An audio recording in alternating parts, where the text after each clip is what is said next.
And what I really love about the ROPA is that you actually understand all the operations of your organization. You actually meet with everybody on each level of the organization. So you can actually say that you know what the company is doing, not only with the personal data, but with all other data. And what I hate is that I need to actually go and seek the people, find the time in the agenda, sit with them. So it can be a little bit time consuming. But at one point, once the people know what you are asking them for and what will be the benefit from the ROPA to them, then they are actually ready to play the game.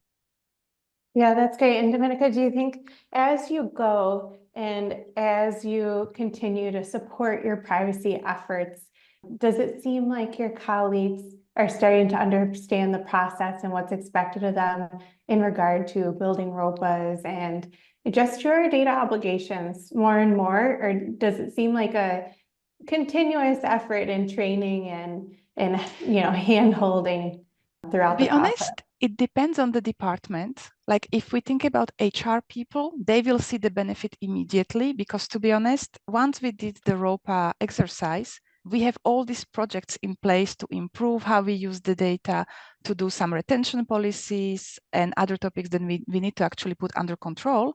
Then you have other departments when you have more turnover, like marketing departments or e-commerce departments. And here it seems like you have to go over and over explaining why it is necessary, what are the benefits, and other topics. So yeah, it can be challenging with some departments and it can be very easy win with other departments. Endeavor, do you see the same at your organization? Has your training efforts and helping to get everyone up to speed, has that helped, or do you feel like there's a continuous learning curve and that you need to support as people come and go at your organization?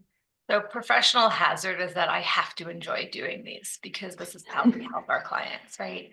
I think we're seeing more and more across the board that there's value in having an authoritative source of what data is transversing our universe. And there is more of an articulation today of how do companies need to rely on that information in order to drive the business's priorities forward. So where at the very beginnings of GDPR, we'll blame everything on GDPR, right? Just for the sake of this conversation. But I think at the very beginning of GDPR and the early conversations of really having to sell internally, come sit down with your privacy team and articulate what your business process is and what data might you be collecting and going back and doing some sort of quantification of the risk that data presents.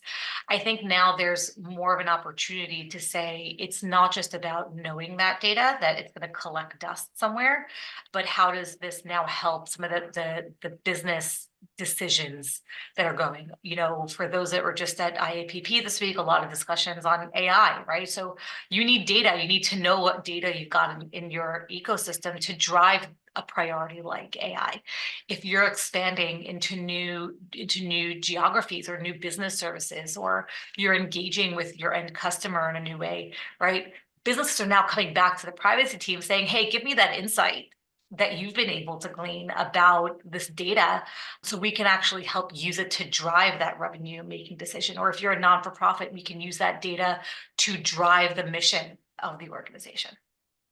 Yeah, that's great. And do you feel like, and I might be biased because I work in privacy, so I live and breathe it, but I feel like there's been a ton of PR around AI, data privacy, GDPR, and I'm wondering, has that helped to educate or at least create awareness internally at your organizations?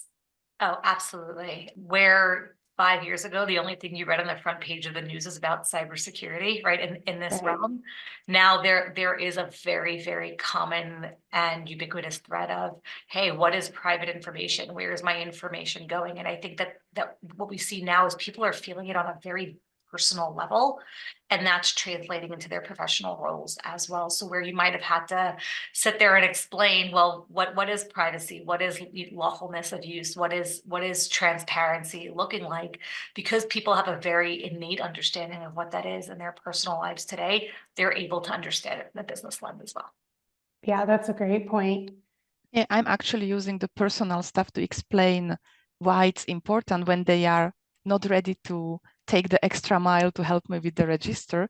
I scare them just a little bit to tell them, oh, if you do this and that, it means that somebody can use your data against you. So do you agree that we are doing something wrong, or we don't know what's happening with the data of our consumers?